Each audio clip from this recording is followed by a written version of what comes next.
Sejam muito bem-vindos ao Como é Bom Saber Direito Podcast, o podcast do curso de Direito da UCDB. Eu sou o professor Rodrigo Correia e estou aqui com o meu nobre amigo, o professor Rafael Chaia. Fala pessoal, estamos mais uma vez aqui para conversar um pouquinho sobre direito, inovação, mercado de trabalho. E hoje a gente tem como convidado o Dr. Helder Gomes Dutra, tabelião de notas do cartório do 5º Ofício da Comarca de Campo Grande, mestre em Direito pela Pontifícia Universidade Católica de Minas. Ele é doutor em Direito pela FADISP e atualmente presidente do Colégio de Notariados. É isso mesmo, né, doutor? É isso aí, Rafael. Seja bem-vindo. Obrigado vocês aí pelo convite, obrigado pela oportunidade de estar aqui, né, podendo falar um pouco dos serviços notariais de registros, conhecidos como cartórios, né, cartórios extrajudiciais, para a gente poder desmistificar, né, algumas questões relativas aos cartórios. Vai ser uma ótima oportunidade. Muito bem, doutor. Então a primeira pergunta, eu vou lançar a bomba. O Chaia, doutor, ele quer saber o seguinte. Não, o Chaia não quer saber nada. Você começa com essa de o Chaia quer saber alguma coisa, a gente já encerra o episódio aqui, filho. Que isso? Pergunta de forma correta, pô. Que ódio no coração é esse? Na sexta-feira, pô. Não. Então, doutor, a questão relacionada a reconhecimento de firma, até para a gente abrir esse tema, que eu acho que foi o primeiro momento em que se digitalizou, né, uma parte do serviço notarial. Como é que isso, não sei se o senhor já era, né, tabelião, mas como é que isso se deu na época onde o governo anterior ele decidiu que as assinaturas digitais do site Gov valeriam como dispensariam o reconhecimento de firma? Sim. Eu entrei na atividade em 2015, né? Ah, perfeito. Então tá quase 10 anos. Mas eu pude perceber perfeitamente esse movimento, né? Vamos falar assim, até de redução da demanda dos serviços, né, para reconhecimento de firma, né? O reconhecimento de assinatura, chamado como reconhecimento de firma, né, onde você pode adotar duas formas de praticar esse serviço, chamado reconhecimento por semelhança, quando o tabelião verifica o padrão da assinatura aposta num documento com o padrão disponível na serventia, que o usuário deixou ali depositado no seu cartão de firma. E o outro, quando, além dessa conferência, o usuário está presente lá na frente do cartório, né? Ele assina na frente do tabelião. Isso. Então, esse é o reconhecimento por autenticidade ou por verdadeiro, né? Inclusive, geralmente, nessas situações, se assina um livro de presença, né? Que a pessoa esteve ali no tabelionato naquele dia e naquele horário, né? Perfeito. Eu gosto de fazer uma comparação que ele é uma inversão do ônus de prova, né? Ele é um seguro bem barato, né? Porque se a pessoa for procurar hoje um cartório, né, para reconhecer a assinatura em um documento, a grande maioria dos documentos nunca foram e não são obrigatórios, né, o reconhecimento de firma. Muitos dos documentos que eram apresentados e que ainda são apresentados no tabelionato mais para uma validação, para um aumento ou para uma transferência de carga probatória do que efetivamente por uma exigência legal, né? Entendi. Então, por exemplo, hoje você tem algumas concessionárias de serviço público que exigem para ligar, desligar, religar a energia energia e água, que tem um contrato de aluguel, né? Com firma reconhecida, né? Então, esse é uma exigência, por exemplo. Veículos, né? De algum modo, os Detrans ainda continuam exigindo, embora hoje nós temos um sistema de todo eletrônico, né? Inclusive com emissão de DUT digital, né? Não tem mais não se emite mais aquele papel moeda verde, né? Exatamente. Para fins de transferência de veículo, né? Licenciamento do carro, Também. né? É tudo digital agora. Após a pandemia também houve uma queda considerável, porque houve uma digitalização, né, do serviço, as pessoas, né, passaram a tolerar um pouco mais e aceitar e a estarem integradas com o modelo digital. Então, não só para essa finalidade, mas proliferaram, né, os aplicativos de assinatura, né, as pessoas toleram mais uma videoconferência. Antigamente, às vezes, a pessoa viajava o dia inteiro para fazer uma reunião de meia hora, né? Então, hoje ela tolera fazer por um aplicativo, né, para uma reunião à distância. Isso até é uma coisa que eu queria aproveitar e perguntar, porque quando a gente era mais novo, etc., a gente sempre encarava o cartório como aquela coisa mais antiga, né? Eu preciso ir no cartório. Você já imaginava aquela coisa de você ir, enfrentar fila, aquela coisa que você vê pessoas de mais idade, né? E a gente passou por uma transformação digital muito grande. A gente viu que as coisas mudaram. Como que os cartórios acompanharam essa mudança? Não só no serviço, mas até mesmo na infraestrutura. Isso foi afetado na infraestrutura de alguma forma? Sim, eu digo que é a nova geração, né, que assumiu os serviços notariais e registrais, os serviços de cartórios no Brasil, tem essa função de abrir um pouco essa caixa preta, né, e desconstruir algumas dessas impressões, né, dessas imagens negativas, né, que o cartório às vezes estava ligado à fila, à demora, à burocracia, e o problema é a burocracia burra, né, porque a burocracia em si, nós como operadores de direito, todos precisamos dela. E até para fazer um parênteses aqui rapidinho, essa questão da demora é uma coisa que eu já não vejo mais há muito tempo. Eu precisei fazer apostilamento de alguns documentos há pouco tempo. Rapaz, eu entrei no cartório, fizeram apostilamento, eu saí, eu não gastei 10 minutos. Eu não gastei 10 minutos, é incrível. Esse apostilamento do documento é um serviço que foi recentemente incorporado, né, aos cartórios. Os cartórios de notas fazem ele com bastante agilidade e segurança, que antes você fazia só nos consulados, né? Que é você validar um documento para produzir efeito no exterior, né? Então, geralmente, às vezes quem vai lidar com dupla cidadania, quem vai lidar para estudar fora, né? Precisa de validar um diploma, uma certidão de Era o meu caso, eu estava concluindo mestrado na época. Isso, então, isso hoje é feito de modo capilarizado, né, em todos os cartórios brasileiros. Não tem mais aquela atuação de despachantes que ficavam levando aos consulados, geralmente em Brasília, né, ou São Paulo, para fazer todo esse trabalho. Era bem mais caro e bem mais demorado, né? Então, acho que isso é um uso adequado, né, da capilaridade, né, e da tecnicidade jurídica, inclusive, que os cartórios têm para oferecer, né? Mas só continuando ali aquela ideia, né, que eu estava conduzindo, então eu vejo que essa nova geração tem essa missão de desconstruir essa imagem que a população tem dessa atividade. E, inclusive, nós do meio jurídico, né, que não conhecemos, que temos nossas ressalvas, as nossas críticas, né, em relação à atividade. Quando eu fui assumir o cartório, as pessoas diziam que eu ia ter que treinar muito bíceps, porque eu ia bater carimbo o dia inteiro, né? Então, assim, hoje o que eu menos faço é bater carimbo, né?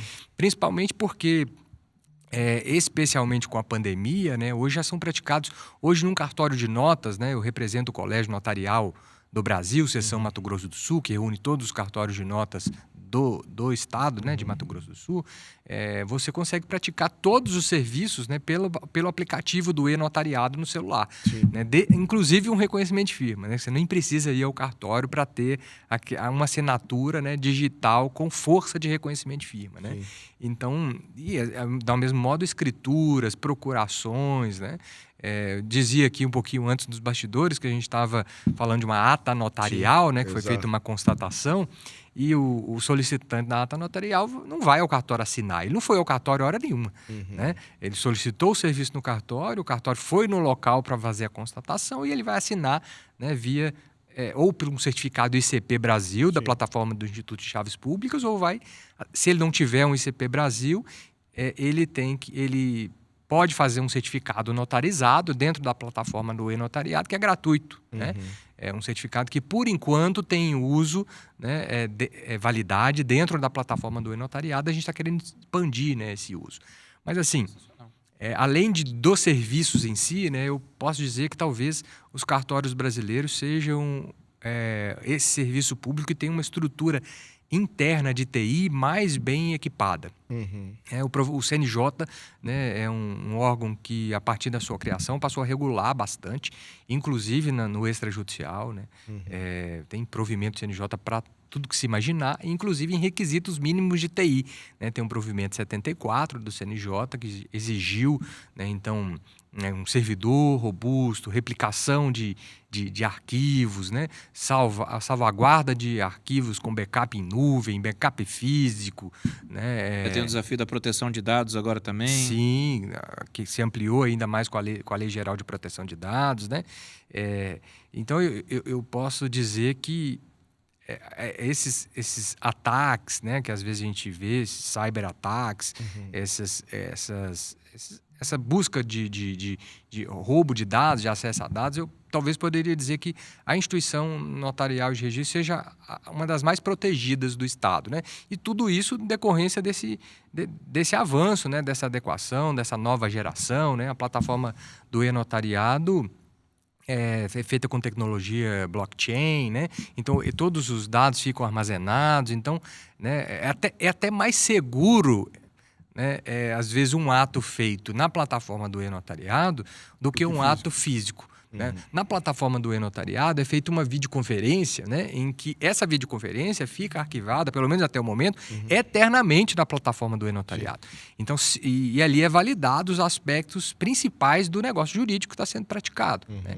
Recentemente eu fiz um testamento, a testadora estava nos Estados Unidos. Né? E as testemunhas ali comigo, na sala, no cartório, e a testadora nos Estados Unidos. Né? Então, assim, se em algum momento surgir alguma dúvida acerca da compreensão dela sobre o testamento, da lucidez dela do testamento, que é algo que nos preocupa muito no testamento, para garantir a validade, né, desse instrumento, se pede autorização judicial e disponibiliza o vídeo. Né? Então, é algo que a tecnologia vem, né, acompanhando, e a gente vem crescendo nisso. Não só na atividade notarial, mas também em outras áreas, né? Em outras frentes, né? Das especialidades dos cartórios. Perfeito. Essa questão, quando o senhor ingressou na carreira em 2015, ainda tinha os livros? Ou os livros ainda existem, né? Porque quando o aluno pergunta pra gente, professor, matrícula do imóvel. Não, você não tira a matrícula do imóvel, você tira uma certidão de matrícula. Aí você vai explicar para ele que a certidão de matrícula, na verdade, é o tabelião certificando que no livro X há uma matrícula do imóvel com aqueles dados. Ainda tem os livrões, doutor? O sistema notarial e registral, né, brasileiro é um sistema de notariado latino. Esse sistema de notariado latino, né, característica dos países de civil law, Sim. ele já atende hoje no Brasil no mundo, 2/3 da população mundial é atendido por esse sistema. Né? Nós temos 2 principais sistemas, que é o de common law, é o anglo-saxão, né? E esse nosso. A China, por exemplo, em 2002, 2003, quando foi sair ali um pouco do regime um pouco mais fechado, se abriu um pouco mais, né? Veio aqui no Brasil e importou o sistema registral imobiliário. Né? Então, hoje é inspirado, inclusive, no sistema brasileiro. Então, a gente, nesse aspecto, até exporta, né? Boas práticas em alguns aspectos da própria legislação. No registro de imóveis, como você falou, da matrícula, né, hoje já é possível você ter matrícula totalmente eletrônica. Totalmente digital. Totalmente digital, sem ser materializada em papel. Né? É perfeitamente possível. Né? Vários cartórios, inclusive, já fazem unicamente os seus acervos com matrícula eletrônica digital. Né? Então, a certidão, que não é a matrícula em si, a certidão dos atos constantes da matrícula, já saem diretamente do meio digital. E aí essa certidão pode ser nato digital, né? Que ela é emitida unicamente, diretamente, para trafegar, né? No meio digital, ou ela pode ser materializada, né? Num papel impresso, né? Igualmente com validade. E aí isso varia muito de especialidade por especialidade. No tabelionato de notas, quando a gente faz escrituras públicas, né, as escrituras públicas ainda precisam estar impressas em livros. Precisa estar no livro.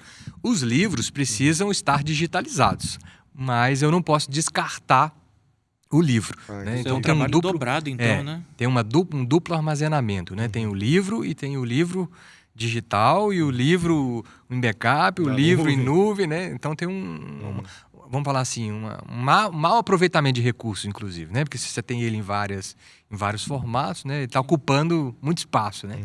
Mas lá, né? Você vai lá no acervo, por exemplo, lá do cartório Cidade Morena, lá do Quinto Ofício, né? Tem desde o livro lá, quando foi aberto, em 1941, né?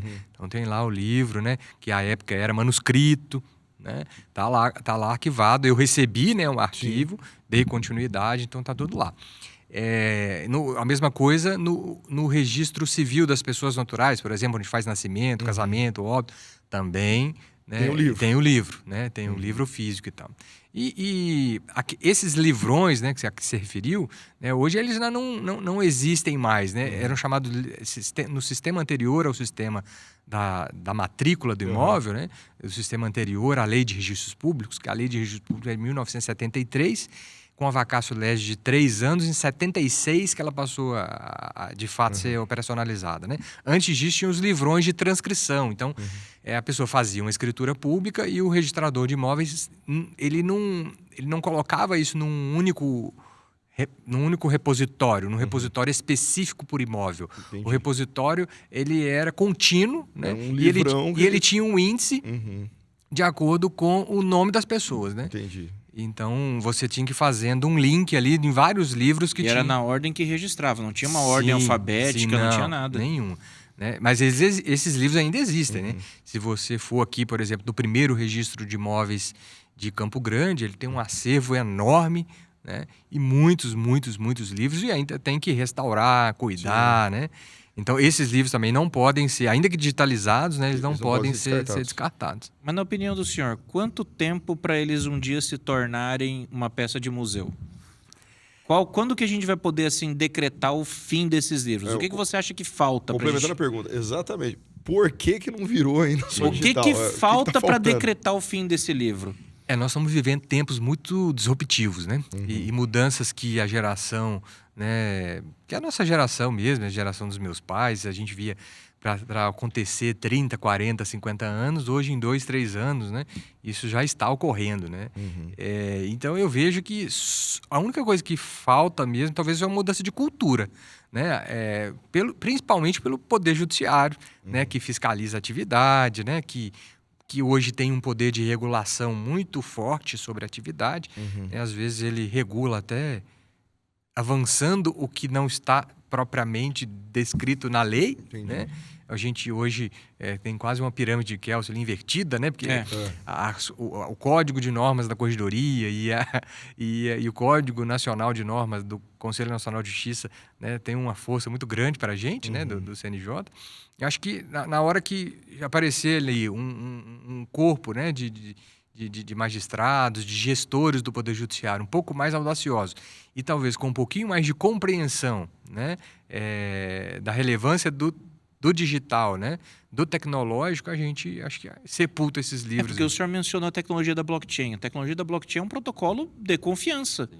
Ele vem exatamente para substituir isso e eliminar intermediário, que seria o livro. Porque assim, como é que funciona a blockchain? Blockchain, ela trabalha sobre os dados. Os dados têm 3 características. Eles podem ser modificados, eles podem ser transferidos e eles podem ser copiados. O que a blockchain faz é eliminar 2 características. Você não pode nem copiar e nem alterar. Você só consegue transferir. Então, você tendo uma rede que tem ali um livro-razão aberto, que é um ledger distribuído, que qualquer um pode verificar onde é que aquele dado foi, quem que gerou aquele bloco, você tem ali o hash para validação do bloco. Cara, é mais seguro do que qualquer livro. Porque mesmo, olha, se tiver um apagão, acabou a energia, pum, ficou um mês sem energia. A hora que voltar a energia, meu amigo, é só ligar o servidor que está tudo lá. Entendi. Você não perdeu nada. A atividade humana, né, no caso do arquivamento dessas dados, dessas informações, ela ainda é importante para qualificar o dado que está ingressando, Com certeza. ingressando na malha do blockchain, né? Sim. Quer dizer, esse documento, esse instrumento, esse ato, ele é adequado a produzir esses efeitos, né? Então você pode até nessa qualificação, né, hoje em dia já usar até IA para lhe auxiliar nessa qualificação, né, na leitura desses documentos, na formatação de minutas e tudo, mas, né, o elemento humano, né, é que de fato qualifica, né, esses dados que vão ficar armazenados, né? Quer dizer, essa alienação fiduciária, né, que foi apresentada, esse contrato que vai ser arquivado ali, né, dentro dessa raiz blockchain, ela preenche os requisitos legais? Né? Quer Tem dizer, que ter o fator humano para fazer ali. para fazer a qualificação, para fazer a análise, assim como um advogado, né, ele faz a sua análise, faz a sua cognição, né, e vai apresentar representando os interesses do seu cliente em juízo, e o juízo, de algum modo, né, vai analisar ali todas as provas que foram apresentadas para tomar uma decisão. Né. Há também, né, no universo notarial registral essa qualificação prévia, né?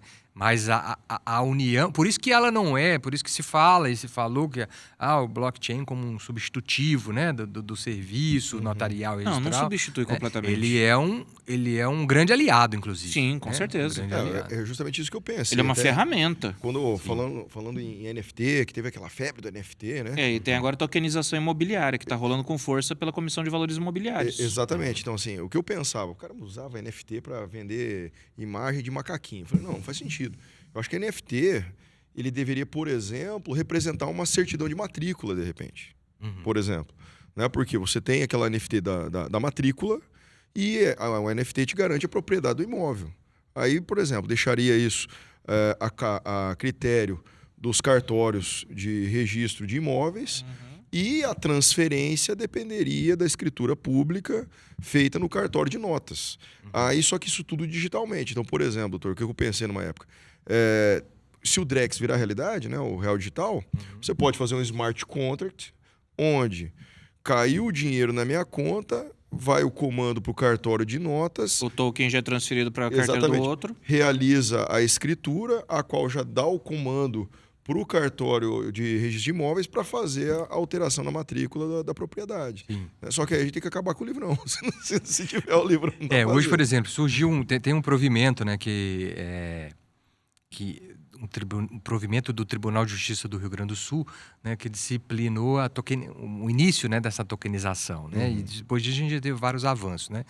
Mas a questão é que as transmissões, né, a tokenização no atual estágio, me parece que ela transforma, né, um direito real de propriedade, né, num direito pessoal, porque ela não é... As transmissões que ocorrem em relação à titularidade daquele direito, né, elas não são levadas à matrícula imobiliária, né? Não são. Elas circulam fora. Sim, exatamente. Circulam fora. Ela elimina o intermediário, no caso. Isso. E aí você tem um problema de segurança, um problema de saúde financeira, né? Um problema... Entendi. Agora que o senhor falou, Tem eu que, entendi. tem que ter um Entendi. regulador ali para saber se aquela não está sendo superdimensionado, né, as vendas daquela unidade imobiliária. E porque, acontece. né? Então aí precisa de ter órgãos de regulação, como você falou, da própria CVM e tudo, né, atuando de maneira muito presente, né, nisso. E assim, às vezes aparecem, né, essa eliminação de intermediários, e ela é importante, a gente precisa ver isso, mas é porque às vezes também sempre tem outros interesses por trás, né? Por exemplo, o sistema financeiro, representado pelos grandes bancos, eles têm muito interesse no sistema notarial registral, né? Sim. Mas não é porque eles querem necessariamente aprimorar o sistema, não, porque eles querem eles poderem praticar esse Participar de serviço, alguma forma, né? Eles né? poderem praticar esse serviço. Eles já fazem isso, né? Mas eles querem, eles mesmos, por eles, praticar o serviço. E banco não costuma dar muitas cortesias, né? Não Exato. costuma... Não, é do sistema, né? Do capitalismo. Tem que cobrar, né? Presta serviço para ser cobrado, né? Não, exatamente. Não, e agora que o senhor levantou essa situação, eu não havia imaginado isso ainda. Porque quando a gente pensa rapidamente nessas questões de NFT, tokenização, você fala assim, pô, mas por que não é assim, né? O pessoal fala, eu tenho que ir ao cartório, o imóvel não é meu, eu preciso fazer escritura em um cartório, levar no outro uma matrícula. Se você parar para analisar, a tokenização talvez ela reduziria isso. Só que é de extrema importância, pensando enlouquecendo as ideias aqui, justamente a conferência do motivo que se deu àquela transferência do imóvel. É que às vezes a gente não pensa na hora que a gente está analisando questões de tecnologia, né? Porque aí pode acontecer lavar dinheiro, pode acontecer... Tem mais um elemento complicador, que as operações na blockchain, dependendo do protocolo utilizado, são irreversíveis. Sim. Se você utilizar um protocolo tradicional do Ethereum, como, por exemplo, 721 ou 1155, você não reverte. Você tem que usar protocolos que permitem a reversão. Ou seja, até o protocolo de rede pelo qual você vai programar o smart contract, você tem que prestar atenção, senão você pode causar um prejuízo. Entendi. Você teve, por exemplo, só voltando um pouco, aquela crise, né, da bolha imobiliária nos Estados Unidos ali em 2008 e tal, né? A grande questão ali eram hipotecas, né, que foram ofertadas às instituições financeiras sem lastro. Sim. Né? Por quê? Porque no sistema anglo-saxão, no sistema de common law, ele não tem um local, né, único para armazenamento das informações e para a constituição das garantias. Então, às vezes a pessoa tinha ali um imóvel de $1 milhão e quando o banco, ele deu ele em garantia, né? Só que ele deu para vários bancos. Né? Na hora que o banco foi executar, aquela garantia era papel, né? Aquela garantia era oca. Né? Não tinha lastro, porque se todos os credores fossem cobrar, ao mesmo tempo, não tinha espaço para, né, de sustentabilidade para comportar aquela garantia. Né?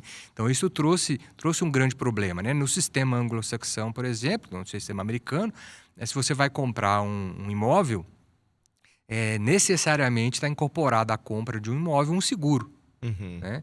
É por isso que as companhias seguradoras nos Estados Unidos são o que são, né?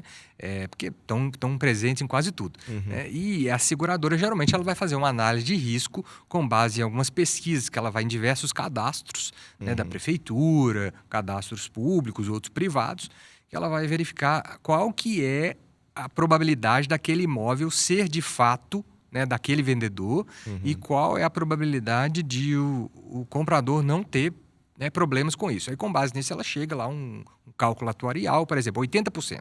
Aí ela vai vender um risco de 20%, né, com base no valor do imóvel, e você vai ficar pagando seguro a vida inteira, né, com base naquele risco. Quanto maior o risco, maior o seguro. Né? Então, a princípio, é um sistema mais fluido, né, com menos impostos, inclusive, mas, ao mesmo tempo, se, por exemplo, você precisar acionar o seguro vai te garantir uma indenização pela perda da propriedade, mas não a propriedade em si. Entendi. Né? Não vai garantir para você o imóvel em si. Né?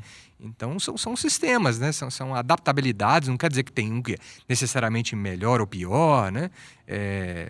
Alguns têm algumas vantagens em um aspecto, outros têm vantagens em outras. Né?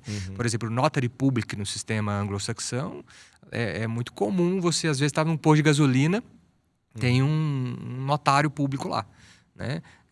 Ele tem funções bem mais restritas, vamos falar assim, no shopping. Né? Às vezes, você tem um notary public lá, que é como se fosse um tradutor, como se fosse um avaliador cadastrado na junta comercial, né? Fez uma prova e presta essa função de reconhecer assinaturas, de fazer alguns contratos. Ele é uma pessoa do ramo privado. Do ramo privado. Entendi. Né? Do ramo privado, não é um servidor público, é um ramo privado habilitado, né, para aquela prestação de serviço. Né? Então, são modelos diferentes, né? Que tem vantagens e tem desvantagens, né? Dependendo muito da cultura, né? A cultura brasileira está muito embasada na questão do imóvel, né? Da segurança, da casa própria e tal. Né? A gente lida muito disso, né? O tempo inteiro no cartório, lavrando escrituras de compra e venda, né? Então, a gente está ali fazendo um mínimo ali de uma auditoria, né? um due diligence, né? Uma auditoria imobiliária ali da documentação, da saúde financeira de comprador, de vendedor, né? A gente percebe muito isso, né? O brasileiro, embora ele é muito displicente, às vezes, na celebração dos seus negócios, porque geralmente ele não quer, por exemplo, ele acha que contratar um advogado é custo. Sim. Né? Sim, sempre. Ele não quer fazer isso preventivamente, né? Ele sempre quer, às vezes deixa para fazer isso de modo repressivo, né? E muitas vezes já não é mais possível solucionar, não tem o que ou fazer. se for solucionar vai ficar muito caro. Né? Sim. Mas eu vejo que, de um modo geral, quando a gente fala, né, na propriedade imobiliária, a pessoa quer ter segurança. Sim. Né? Quer ter segurança de que aquele imóvel realmente é dela, que ela não vai ter problemas com ele. Perfeito. Né? E de que ela vai ser, então, proprietária e vai poder usá-lo do modo que ela melhor entender. Para depois que não pagar 30 anos, aí chega lá, não posso transferir, Sim. não é meu.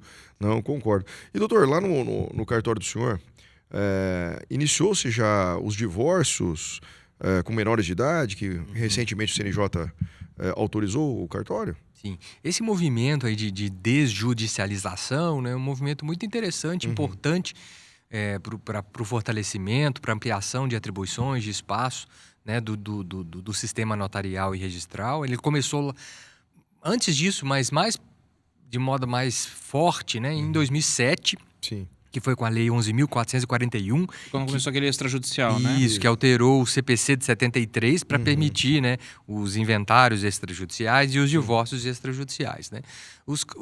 Desde então, os cartórios, né, se aperfeiçoaram, né, no direito sucessório, no direito de família, que era algo que não se estudava muito, né, nos cartórios. Porque não praticava atos dessa natureza. Né? Então, hoje em dia, de um modo geral, as serventias já estão capacitadas, né? Os colaboradores já estão capacitados para a prática desses atos, né? Já milhões de atos, né? Tanto de divórcio quanto de inventário já foram feitos, né? A gente fala assim, com economia de tempo e de recursos públicos, né? Porque de tempo, porque a gente consegue fazer uma redução drástica, né, em relação ao tempo de tramitação do Poder Judiciário. Né? E de recursos públicos, porque no cartório, né, não há acesso, não há, em momento algum, transmissão de receita pública, Sim. né, de verbas públicas. Né? Quem remunera o serviço, quem arca com o serviço é o próprio usuário. Né? É o contrário, né? A serventia extrajudicial, o tabelião, ele fiscaliza o recolhimento de tributos. Sim, né? exatamente. Ele fiscaliza, seja num divórcio para recolher um ITCD, numa diferença de partilha, num inventário para recolher um ITCD também, ou nas alienações onerosas, né? No caso do ITBI, né? E das próprias taxas judiciárias que estão acopladas aos emolumentos, né? Sim. A gente falava também agora há pouco aqui em Mato Grosso do Sul, né? Tem várias taxas destinadas ao Poder Judiciário, ao Tribunal de Justiça, Ministério Público, Defensoria, Procuradoria Geral, né? do Estado, né? Que estão incorporadas. Mas esse movimento, então, ele foi se ampliando até que agora, né? Em 2024, o CNJ permitiu, né? E aí a gente está falando muito dessa deslegalização, né? Que é esse movimento de regulação paralela, né? Desses órgãos de controle, porque se você for olhar pelo Código de Processo Civil, se pegar lá o artigo 610 do CPC, ele fala assim: havendo testamento ou herdeiro incapaz, Sim. o inventário será judicial. Exatamente. E hoje, nessas duas hipóteses, tanto no caso de testamento quanto no caso de menor, já é possível fazer um inventário extrajudicial por previsão do CNJ ou de normas de corredoria de cada um dos estados. Né? No caso do divórcio, a hipótese prevista pelo CNJ é uma hipótese muito, muito específica, de pouca aplicabilidade. Porque o CNJ disse que só é possível fazer o divórcio, né, com menores de idade se as questões relativas aos menores já estiverem sido solucionadas anteriormente no Poder Judiciário. Não. Então imagine bem, uma demanda que iniciou-se num casal, um ex-casal, união estável, extinção de união estável ou divórcio, iniciou pela discussão de guarda e alimentos. Né? E ali se fez um acordo, né, em relação a guarda, alimento e visita. Nessa hipótese, se a pessoa quisesse, ela poderia fazer lá o divórcio no extrajudicial. Né? Só que, geralmente, quando a pessoa como ela já tem que judicializar, e ela já judicializa, que não seja no primeiro momento, mas no segundo momento, o divórcio também é solucionado lá. Exato. Né? Então, isso tem um espectro muito pequeno de atuação no caso do divórcio. Né? Mas o do inventário seria mais, então. Sim, do inventário mais. Eu até conversava isso com o desembargador Rui Celso, né, que é o atual corregedor-geral de Justiça, né, ele dizendo que anima muito ele a hipótese de, no caso do divórcio, né, fazer assim como era no inventário. O inventário foi permitido fazer também com o menor ou incapaz. Né? Desde que, né, dois requisitos básicos, né, haja um parecer favorável do Ministério Público. Então, administrativamente, o tabelião encaminha a minuta com todos os documentos, né, validados pelo advogado, né, porque é imprescindível a assistência de um advogado de confiança das partes, né, nesses atos desjudicializados. Né, o inventário e o divórcio são os maiores exemplos, né? E o Ministério Público, então, analisando aquela documenta, deu um parecer favorável. E o fundamento para o parecer favorável é uma partilha igualitária. Né? Uma partilha em frações ideais em todos os bens, né, do espólio. Então, assim, como não há avaliação judicial, uma avaliação de bens no extrajudicial, né, eu não posso fazer uma partilha desigual. Eu não posso fazer uma partilha considerando... valores, né? Considerando valores e considerando os bens. Vamos imaginar, faleceu, né, uma determinada pessoa, sobrou lá a viúva e 2 filhos menores. Né? Geralmente é a viúva, porque a gente sempre morre primeiro mesmo. Eu falo isso aí sempre em sala de aula. Eu falo assim, morreu o decurso, aí eu falo que é sempre o homem, porque o homem tem que morrer primeiro. Isso. Não pode ser a esposa, não. Isso. Então, nesse caso, né, tem lá 2 apartamentos que foram avaliados pela Secretaria de Fazenda em 500 mil cada um. Eu não posso, por essa norma do CNJ, pagar esses direitos hereditários desses menores, um em outro. Eles têm que ficar em condomínio nos 2. Por quê? Porque embora a Secretaria de Fazenda, ainda que ela tenha dado o mesmo valor, eu não sei se o valor de mercado é aquele. Entendi. Né? Porque geralmente o valor de pauta fiscal, né, embora ele se aproxima muito, às vezes até passa, né, do valor de mercado, mas em muitas outras não. né? Ele não necessariamente corresponde ao valor de mercado dos bens, né? Então, eu falo assim, nesse exemplo que eu dei, a realidade da família brasileira, né? Vamos imaginar, lá, o casal com 2 filhos. Eles são menores de idade, morreu o marido, né? Como que vai ser essa partilha? Vai pagar meação, a viúva... Ele tem uma casa. Uma casa e um carro. Vai pagar meação, a viúva vai ficar com a metade da casa e 25%, um quarto para cada um dos filhos. Certo. Para essa situação, é excelente. Eles não vão vender aquela casa mesmo, eles vão morar ali, às vezes a vida toda. Tá tudo resolvido. Agora, se tem um filho maior e um filho menor, aí você vai colocar em condomínio, um filho maior com um filho menor. Aí esse filho maior quer vender o bem. Aí não dá para vender porque está no nome também em condomínio com filho menor. Aí vai ter que pedir alvará. Sim. Né? Então já não é tão interessante assim, né? Então não é uma panaceia, né, de todos os males, não vai resolver todos os problemas. Tem que olhar muito mesmo caso a caso para ver se faz sentido, né, para a pretensão dos seus clientes. Não, mas nesse caso aí, doutor, vamos colocar um promotor de justiça do lado do senhor lá. Um promotor sentado lá. Porque eu penso o seguinte, né? Essa é uma discussão minha que eu tenho a respeito do direito de família. A pessoa, ela vai lá e casou. Ok, tem que passar no cartório de pessoas naturais justamente porque ela mudou o estado. E aí vai haver uma alteração de registro no próprio questão de nascimento, casamento, aquela coisa toda. Perfeito. Até para evitar crime de bigamia, enfim. Mas aí, quando você vai divorciar, eu não entendo se há um acordo, né, entre as partes, respeitados os direitos do menor, eu não entendo ter que ser um juiz que sentencie. Eu acho que, por exemplo, igual no caso que o senhor falou, nesse caso, se a Secretaria de Fazenda ela tem... né, ela, em tese, é o órgão que avalia até para cobrar o tributo. E lembrando que para você fazer o lançamento de ITCD, né, ou ITBI, a base de cálculo é o valor da operação, em tese, então o que vale, né, a avaliação da Secretaria de Fazenda. Tanto que se eu vender um imóvel, senhor, que tem um valor de mercado de 2, vender por 1, e a Secretaria de Fazenda avaliar por 2, eu pago sobre 2, não pago sobre 1. Sim. Né? Aí vai discutir judicialmente. Por que não, em tese, pegar essa avaliação da Secretaria de Fazenda, por exemplo, como a autêntica, porque querendo ou não é feito por um órgão público, né? O cartório, né, o tabelião, é um delegatário de serviço público e o promotor de justiça fiscal da lei. Se está tudo certo lá, por que não até fazer essa partilha em valores? Né? Porque inviabiliza, na verdade, o serviço. Se a ideia era desafogar o judiciário, né, desses divórcios consensuais, pelo que o senhor está me dizendo aí, está desafogando um pouco, né? Hoje, em relação à matéria de divórcio, quase zero. Sim. Né? Beira zero, porque a normativa, e é essa mesmo, eu até não conheço outra, né? Há um certo fetiche, né, em relação à proteção do menor e do incapaz, que precisa ter realmente, ninguém está discutindo isso, falando que ela não é necessária, né? Mas assim, de que ela só seria alcançada com a intervenção do juiz, né? Então, assim, agora já começou a flexibilizar um pouco isso mas é um primeiro passo, né? Então, acredito que talvez a gente vai ter outros, né, para serem dados. É um tema sensível, né? O projeto, por exemplo, de reforma do Código Civil, né, a gente falava dele também aqui nos bastidores, né? Ele permite essa solução do inventário para o divórcio, né?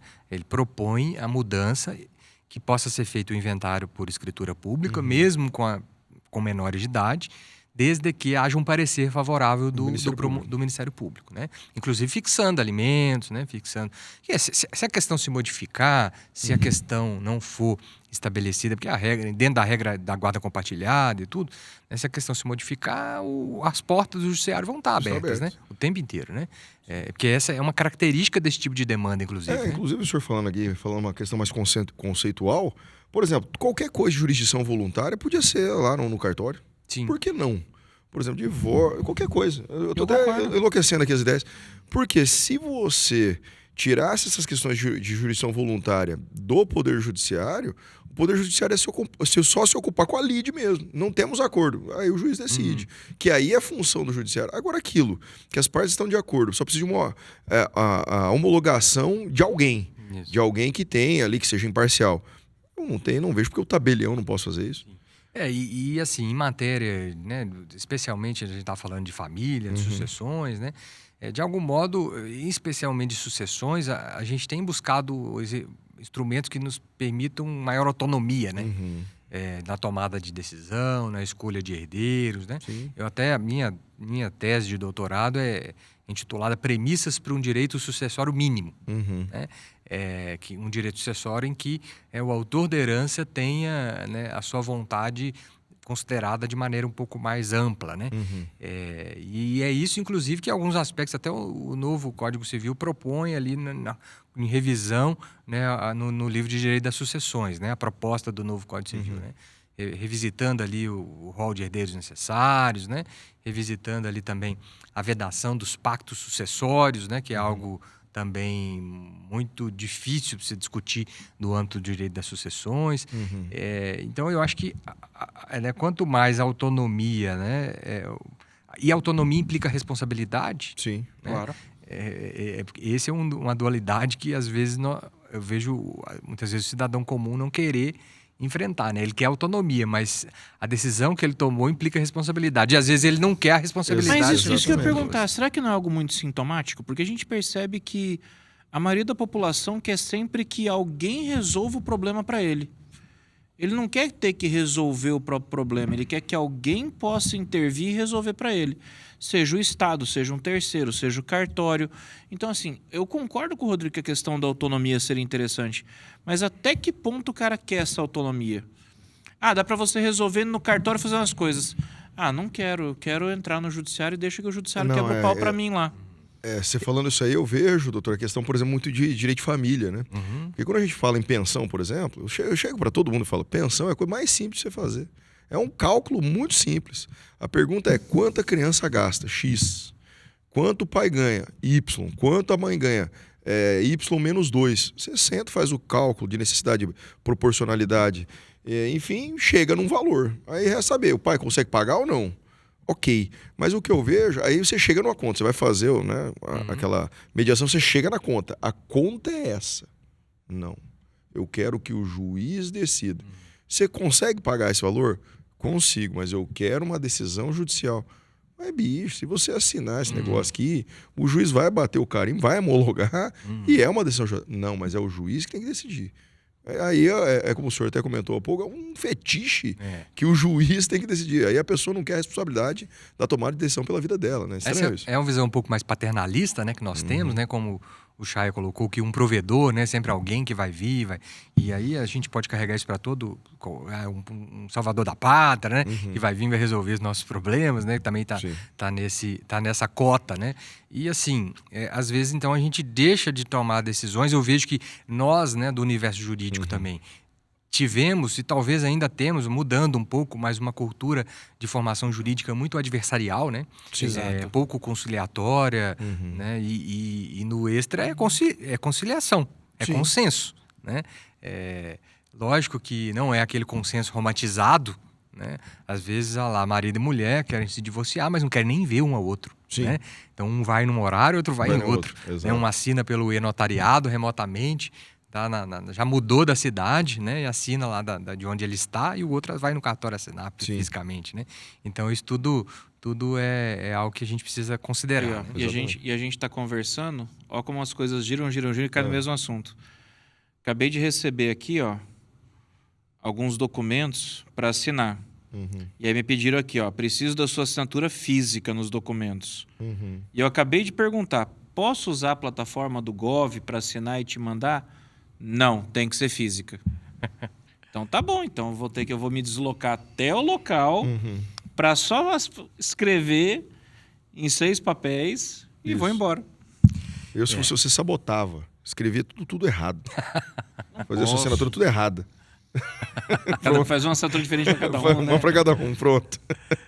Mas você vê como é que são as coisas? Então, é aquilo que o doutor falou, ainda existe também um certo grau de resistência. Porque a ferramenta existe, o recurso existe, mas o pessoal ainda quer o tal do papel, ainda quer a tal da caneta, ainda quer a tal da cópia, ainda quer o selinho do cartório, com carimbo do cartório autenticado. Então, mas por exemplo, igual o que o senhor falou aqui... Certificado digital resolveria. Sim, mas assim, vamos entrar na mente dessa pessoa. Ela quer que passe pelo tabelião, ou, enfim, ou ela quer te ver. Pode ser isso também. Que ela quer ver a sua face lá. Que é a autenticação tradicional. Ela não quer te ver, então. Não, que é a autenticação tradicional. Então vamos lá. Mas poderia ser, por exemplo, pelo e-notarial? E-notariado. E-notariado, perdão. O e-notariado tem lá a ferramenta, né? Você faz o cadastro, faz o certificado digital notarizado ou certificado notarizado sem custo na plataforma do e-notariado. Pode fazer remotamente ou presencialmente no cartório. Para ser remotamente, a gente precisa que a pessoa tenha uma CNH. Né? Inclusive o ICP Brasil você consegue emitir remotamente desde que tenha CNH, né? Aquela CNH digital nova. Aquela CNH digital, isso.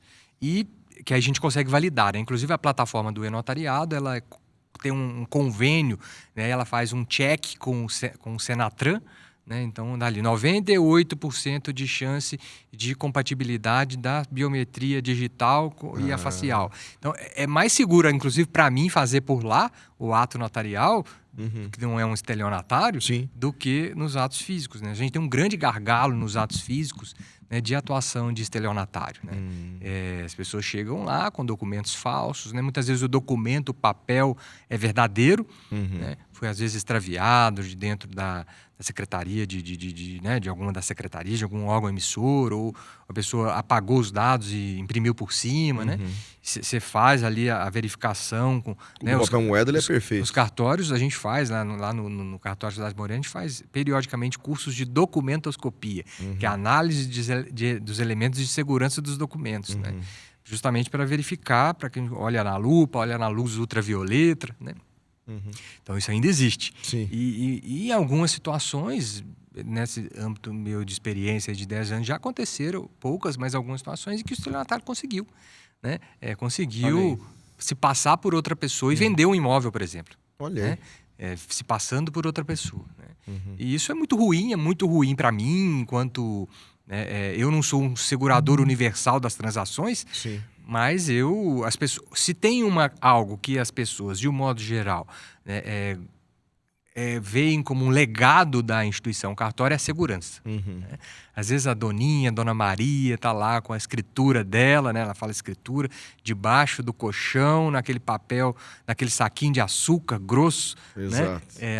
Tá aqui, meu imóvel está registrado no cartório. Né? Às vezes a pessoa está ali com um contrato de gaveta, com a firma reconhecida, né? E fala, meu contrato está registrado no cartório. Dá a ele até muito mais valor do que, de fato, talvez ele tenha. Mas é um legado, né? É um legado que o cartório tem. E quando a gente falha nessa qualificação, querendo ou não, essa função não está sendo atendida, né? Essa função não está sendo bem cumprida, né? Então, a tecnologia também vem para ajudar muito isso, né? Vem para dar um apoio e para tornar as questões mais seguras. Porque a gente também tem visto, né, muita fraudes, né, cometidas no âmbito tecnológico, né? Seja bancária... Explodiram nos últimos anos. Muito, né? Muito. Né? Então, lá no cartório, vez ou outra, pessoas ali que comparecem, às vezes, para transferir veículo, né? E aí, aquelas vendas que, às vezes, tentaram intermediar via essas plataformas, e aí aparece intermediário, que é justamente o bandido, o estelionatário, né? Intermediando ali, contando história e tentando ludibriar as pessoas, né? Então, como você colocou, explodiram, né? E a gente precisa também regular isso, né? Agora, a própria questão do INSS, né, que está em voga, né? Inclusive, a gente tem, né, feito um movimento nacional via colégio notarial, né, para poder apresentar também soluções, né? Talvez você exigir um padrão de assinatura digital qualificada, né, para esses tipos de ato, né? Não uma assinatura simples, né, que às vezes é feita. Assinatura simples é aquela que a gente faz aí num DocSign da vida, né? ZapSign da vida. Um ZapSign da vida, que beleza, não estou falando que não tem validade, mas é simples, né? A conferência não é tão sofisticada. Tá fora ali, né? da ICP Brasil, né? Tá bem fora, né? Então, esse tipo de modelo precisa avançar no Brasil até para que a gente consiga ter mais segurança, né? Até para explicar isso, doutor, essa questão da assinatura ICP e que às vezes a pessoa não sabe, não entende, é que a ZapSign você pega uma senha, né? Cadastra ali e aí, em tese, um e-mail sou eu que estou assinando. Por quê? Porque eu dou o comando, vai a chave pelo e-mail, eu dou o ok e está assinado.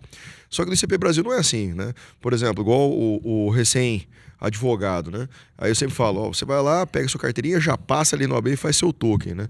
Aí todo mundo fala, não dá para fazer online? Não dá para fazer online, porque você precisa ir lá para a pessoa te reconhecer como tal e a partir de então, naquele seu token, ter a sua senha, ela entrega na sua mão. É seu. E só você pode assinar. Então, ela reconhece pessoalmente, até por imagem, que você é você. E aí ela te entrega uma assinatura digital. Coisa que nessas outras plataformas de assinatura não são, né? Eu posso muito bem pegar um e-mail, o CPF do senhor e me passar pelo senhor. Sim. Né? Que Esse token, né, esse certificado digital que o advogado tem, que ele precisa hoje para trabalhar, né, para exercer sua profissão, ele é o certificado, né, pago, né? O certificado tem validade, né? Então, geralmente, ele tem anual, tem trienal, né? De 3 em 3 anos, tem que renovar. A renovação, em algumas circunstâncias, pode ser feita remotamente, né? Não precisa ser presencial. Mas, assim, muitas vezes, para uma pessoa que vai assinar um ato notarial uma vez na vida, né, não faz sentido ela pagar um certificado para fazer isso. Né? Às vezes, o certificado fica mais caro do que o ato, o reconhecimento de firma que ela quer fazer. Né? Então, é nessas situações que a gente vê que um produto, né, como esse, dos cartórios, né, um certificado gratuito emitido singelamente na plataforma do e-notariado, mas com a validade, a verificação feita no cartório, né, com a gente que já tem a expertise, né, porque o que eu mais faço é validar a identidade, validar a capacidade, validar, né, analisar os documentos. O que eu faço o dia inteiro é isso, né, é atribuir fé pública a essas circunstâncias. Né? A gente acha que há um ganho ali porque você precisa compatibilizar a questão tecnológica mas com a segurança, né? Com a redução de fraudes. Ainda mais em tempos de IA agora, né? Não, com certeza. Inclusive, eu já enlouquecendo as ideias, vou falar com o meu presidente, vou falar para ele, cara, deixa os cartórios a assinatura lá, entendeu? Todo mundo, o cara nasceu... Hoje o cara nasce e já sai com o CPF. O próprio tabelião já emite o CPF do amigo. Já emite uma assinatura pro amigo também. Bateu 18 anos, tá aqui, cara. Vem aqui e assina. Mas eu já cansei de falar, cara. Tem muita coisa hoje que você resolveria se a pessoa tivesse um certificado digital, viu? Sim. Só que as pessoas, assim, a maioria não tem porque o pessoal olha assim, certificado digital, acha que é uma coisa cara, que é difícil de usar, que é complicado. E muitas vezes não é. É tão simples. O certificado digital, Chay, ele só tem um aspecto que ele ainda, né, talvez com o avanço de IA, talvez ele consiga dar também segurança em relação a isso. Porque você não consegue atestar, porque, por exemplo, a gente busca fazer isso no tabelionato, né, de que aquela pessoa que subscreveu, que aí vai muito mais na presunção, porque aquela pessoa que subscreveu, ela realmente compreende, né, o que foi feito. Né? Exato. Ela entende, inclusive, mais do que isso, ela estava lúcida. Nós temos esse problema agora. Porque o que me garante com a pessoa, às vezes na cama de um hospital, né? Que ela pode estar lúcida. Eu já fiz vários testamentos com a pessoa na cama do hospital. Né? Mas eu fui lá, né, pedi um atestado médico, eu não tenho, né, capacidade médica. Nesses casos, eu sempre peço um atestado médico para testar se a pessoa está lúcida, está apta para a prática dos atos da vida civil, né, conforme a gente costuma dizer. E eu fui lá e percebi a pessoa estava com problema, às vezes, motor, mas na perspectiva cognitiva estava super bem. Né? Então, fiz o testamento, por exemplo. Né? Já teve casos que a pessoa esteve lá dentro do cartório e não tinha condição. E não tinha condição. Né? Então, assim, essa pessoa poderia, se a gente abrir também, só estou colocando um ponto para a nossa reflexão, né? A prática de qualquer ato, né? Por uma assinatura digital, né, por via certificado digital, às vezes a gente não vai conseguir, né, abarcar essas situações, né, de falta de capacidade, né, capacidade civil. De letramento digital, né? Não é nem... Também. Não é nem letramento digital, por exemplo. Tem determinada instituição que não podemos citar o nome para não ferir suscetibilidades, mas ela é responsável pelo futebol brasileiro, que está dando esse problema justamente isso, né? A Anatel. Isso, a Anatel, né? A Comebol, né? Então, assim, o que acontece? É o IBAMA. Determinado, para quem não acompanha futebol, né? Determinado dirigente de uma federação a qual tem que dar apoio para que seja eleito o presidente da confederação, ele já tinha 80 anos, já era um senhorzinho velhinho e questionaram a lucidez dele na assinatura daquele documento de apoio, que aí invalidaria toda a eleição, né, da confederação, que talvez poderia ter sido evitado, né, se houvesse exigência desse senhor, né, de determinada idade fazer as assinaturas, né, na frente do tabelião, talvez, né? Sim. Hoje, quando eu vou lá praticar um ato notarial, um ato mais sensível, ele qual for, né? A gente sempre se preocupa muito talvez seja o mais relevante do elemento humano, né, na qualificação notarial seja essa, né? Sim. Atestar que aquele comparecente que vai subscrever o ato, né, ele é ele, Isso. né? E além disso, que ele compreende, né? Que ele tem total preservada a sua cognição para entender aquilo que ele está. Isso torna os contratos mais seguros, né? Pela Sim. intervenção pública, né? Diminui o risco de anulabilidades, né? Lógico que não elimina, né? Mas diminui o risco, Sim. né? De anulabilidade. Eliminar nunca vai conseguir eliminar, porque é uma corrida de gato e rato, né? Todo dia o pessoal inventa uma mania nova. O pessoal não estava fazendo autenticação facial com uso de manequim e foto impressa para poder pegar e tirar consignado do INSS dos aposentados? O cara botava um manequim, literalmente um manequim sentado no sofá, botava uma camisa no manequim, pegava uma foto 3x4 sua, imprimia teu rosto, colava no manequim, Mas dava? vinha com o aplicativo do banco e ó... Rapaz, Falho, né, o aplicativo. dá, porque assim, às vezes o meu aplicativo do banco não põe a minha cara, não me reconhece. Vai dar uma pesquisada, depois você vai ver. Teve operação da Polícia Federal, desmantelou a quadrilha. Rapaz. Chegaram na casa do cara, tinha assim, pilhas e pilhas de foto com o rosto de gente impresso já, e o manequim sentado no sofá. Que isso? Só pra ficar autenticando ali, ó. Biometria facial. Rapaz. Eu vi isso aí. Terrível, velho. Então é corrida de gato e rato que a gente tem. Não tem Você jeito. evolui na tecnologia de segurança, pois os caras vão lá e usam a imaginação pra driblar isso de alguma forma. Rapaz. Agora, puxando essa questão até de golpes, fraudes, entre outras coisas, doutor, eu gostaria que o senhor me explicasse para o nosso público, para os nossos alunos, justamente a função da ata notarial. Por favor. Numa questão probatória, por exemplo, em processo.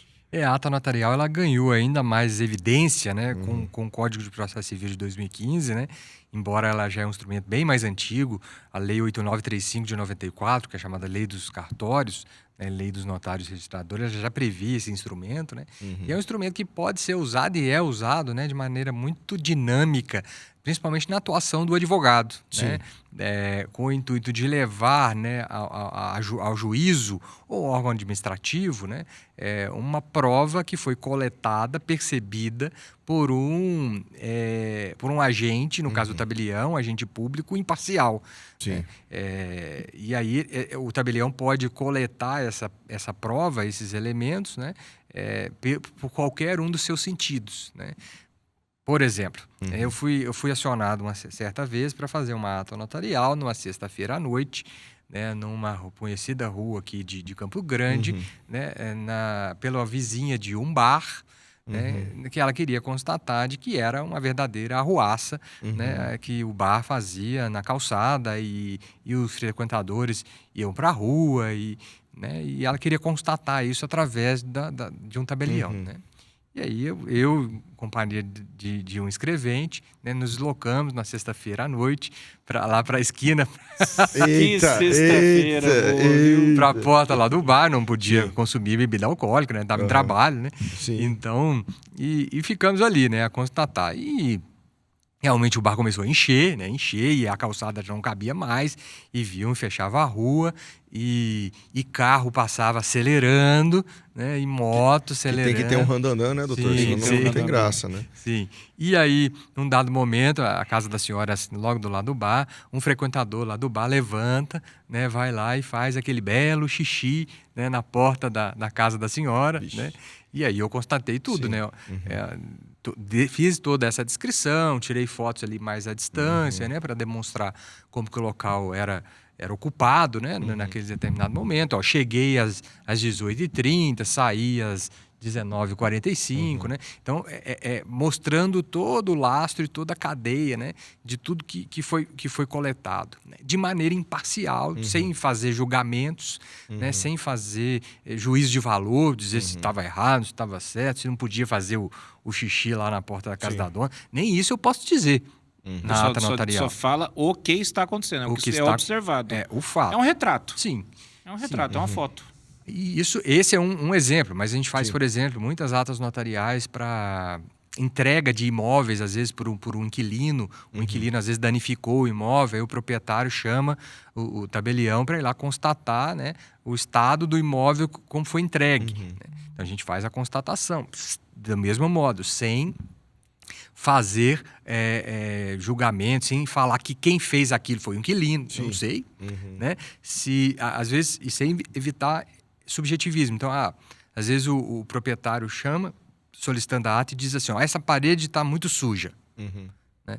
Eu não posso afirmar que a parede está muito suja, nem que está suja, está pouco suja. Sim. Eu não sei como é que ela estava, não sei. Não sei nem qual que é a cor que foi pintada. O que é sujo para você é uma coisa, o que é sujo para o chá é outra. Né? Não é por aí, né?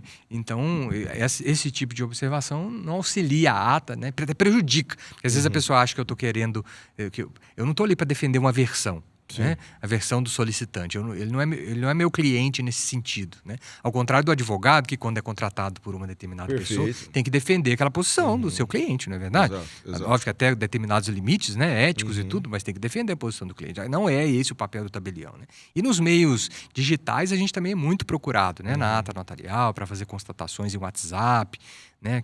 Aquelas brigas de família, com aqueles áudios ali de podcast de 12 minutos, né? Que vocês podem imaginar, só tem elogios, né? Sim. Briga de condomínio. Grupo de condomínio é uma delícia. Exato. Grupo de condomínio é uma delícia. E aí quando a gente... Quem que é o dono desse gato que fica gritando a noite inteira? É uma maravilha. E quando eu tenho que ir em assembleias de condomínio, para constatar por ata notarial a assembleia de condomínio. Abriu a assembleia de condomínio, fulano pediu para lá... Né? E a gente faz a constatação. Mas isso pode ser feito, então?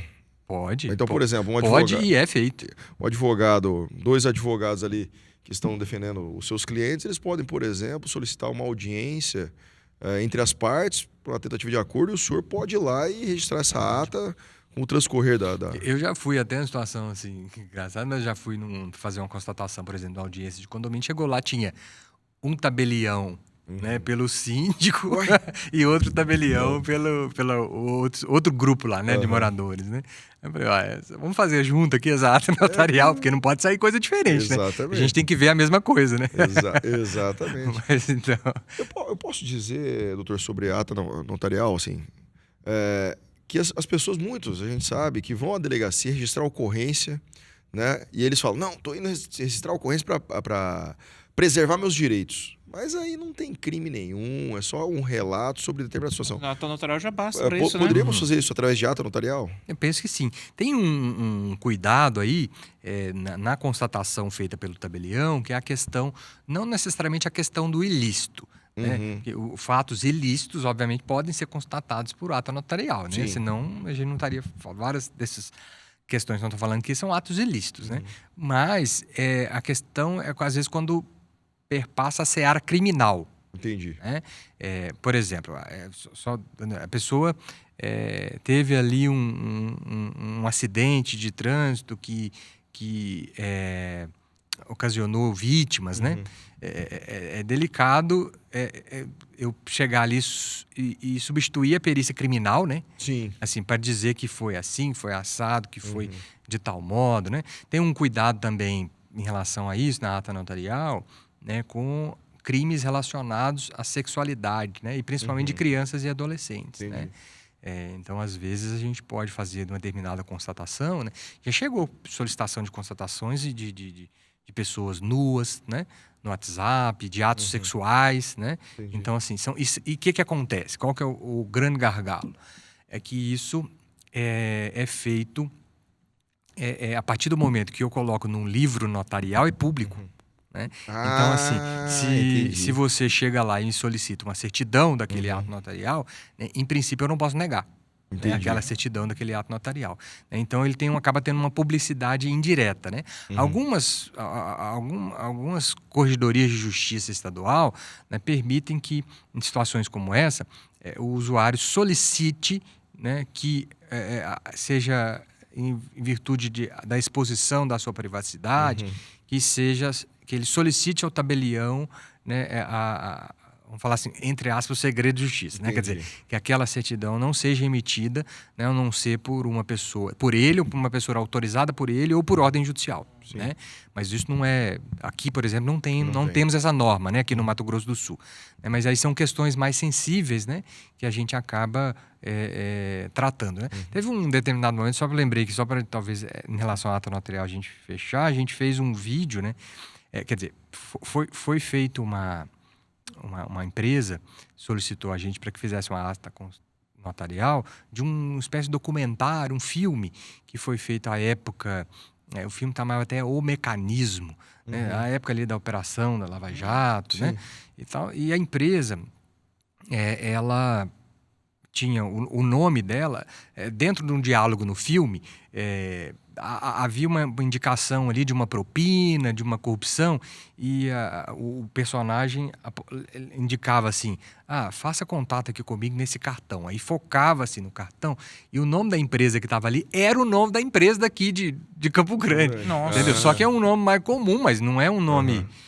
não era a empresa, né? Sim. Só que isso a empresa queria, inclusive, tomar providência contra a Netflix, né? E nos solicitou que fizesse a ata notarial, né, desse vídeo. Então a gente assistiu, né, o filme, né? E quando chegou lá nesse ponto, a gente falou: 1h02:45, né, aparece a imagem, né, de um personagem chamado fulano de tal, né, entregando um cartão. A gente fez um print, né, do momento ali da entrega do cartão, do foco do cartão ali, né, mostrando o nome da empresa, né? Perfeito. Então ela tem múltiplas finalidades. O que a gente precisa é da segurança, né, nessa constatação, né? Alguns dias atrás a gente foi numa fazenda contar quantos boi tinha, né?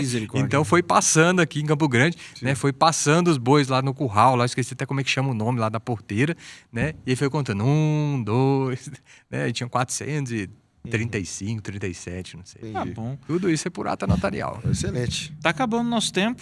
Rapaz. Considerações finais? Eu só tenho a agradecer ao senhor, porque o senhor tirou as dúvidas da ata notarial. Por favor. Né? E até como essas questões de prova e as questões digitais. Então, eu só tenho a agradecer e o senhor sempre será bem-vindo aqui. Né? Vamos esperar que apareça alguma polêmica sobre o novo Código Civil, se é que for aprovado, o senhor vem aqui comentar com a gente também novamente essa questão Com certeza. de registro público. A gente só pode agradecer.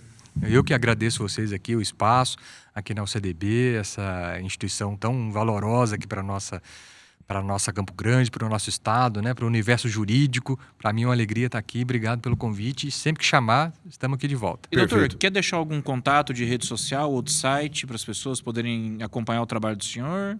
Acho que a gente deixa aqui como contato, né? Tem a minha rede social, que é Dutra Helder, né? Helder sem H, né? E lá do cartório também, do Quinto Ofício, né? O @5ofício Cartório Cidade Morena, né? Que está em uma nova sede agora, inclusive, legal. né? Olha aí. Nós preparamos lá um espaço mais amplo, um espaço que valoriza a cultura, né, de Campo Grande e de Mato Grosso do Sul. Então deixa de lá fazer uma visita, Bom. inclusive vocês estão convidados para Então ir. vamos lá Perfeito, tomar um vamos café, lá. ué. Isso, e comer uma chip e um tereré. Aí, ó, prometeu Combinado. a chipa, agora já Pronto. era. E, pessoal, segue a gente também no perfil do curso de Direito da UCDB, @direito.cdb, para vocês ficarem por dentro não só do lançamento de novos episódios aqui do podcast, mas também ficarem por dentro de tudo o que acontece no curso aqui da Universidade Católica Dom Bosco. Valeu pela audiência de vocês, pessoal. Até a próxima.